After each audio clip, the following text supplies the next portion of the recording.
Hej välkommen, jag är Klakk och idag för jag avgöra hur vinnaren är av för Kappingini. Så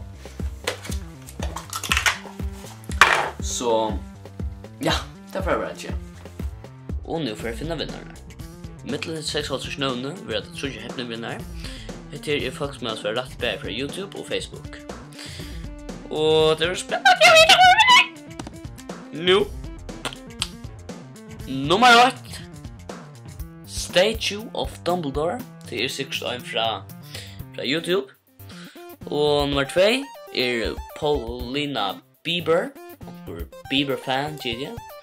Och nummer 3 är Erika Christiansen. Hjartaliga tillukku till 3. Dumbledore till vunnit det. Paulina Bieber har vunnit mina vattryggor. Och Erika Christiansen har vunnit Nýtt in the Magic Book. Jag sände till en på skoltid sända efter informationer som jag ska bruka till att sända vinnarna till dig. Hjartaliga tillukku till 3. Jag sände en mail till dig också på Facebook eller på YouTube.